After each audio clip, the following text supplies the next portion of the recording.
आज सकाळी बार्शी तालुक्यातील भातंबरी तांडा या ठिकाणी राज्य उत्पादन शुल्क विभागाने छापा टाकला असता त्या ठिकाणी 19,000 लिटर गुड मिश्रित रसायन व 500 लिटर हातभट्टी दारू असा साठा जप्त करण्यात आले असून या कारवाईत एकूण 4 गुन्हे नोंदवण्यात आले असून 8 लाखाचा मुद्देमाल जप्त करण्यात आलेला आहे।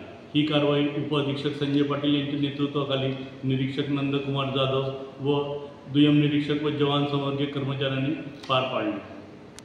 निवडणुकीच्या पार्श्वभूमीवर राज्य उत्पादन शुल्क विभागाकडून जिल्हाभरात एकूण 6 पथके नेमण्यात आली असून या व्यतिरिक्त एक भरारी पथक व एक शीघ्र कृती दल नेमण्यात आलेले आहे। यात निरीक्षक, 2 दुय्यम निरीक्षक, सहाय्यक निरीक्षक, जवान व जवानी वाहन चालक असा स्टाफ समाविष्ट असून या पथकांकडून रात्रंदिवस कार्यक्षेत्रात गस्त घालून अवैध दारू, हातभट्टी दारू, धाबे इत्यादीची तपासणी करण्यात येत आहे। तसेच या व्यतिरिक्त मरवडे तालुका मंगळवेढा व वाघदरी तालुका अक्कलकोट या ठिकाणी तात्पुरते सीमा तपासणी नाके स्थापन करण्यात आले असून वाहनांची कसून तपासणी करण्यात येत आहे।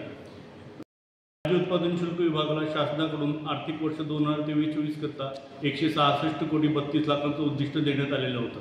त्या अनुषंगाने राज्य उत्पादन शुल्क सोलापूर विभागाने 189 कोटी 60 लाखचा महसूल शासन जमा केलेला आहे। या शासन महसुलाच्या उद्दिष्ट पूर्तता 114% झाली असून याकरता विभागाने वेळोवेळी अवैध दारू, हातभट्टी दारू, धाबे इत्यादींवर कारवाई केल्यामुळे विभागाला महसुलाचे उद्दिष्ट गाठणे शक्य झालेले आहे।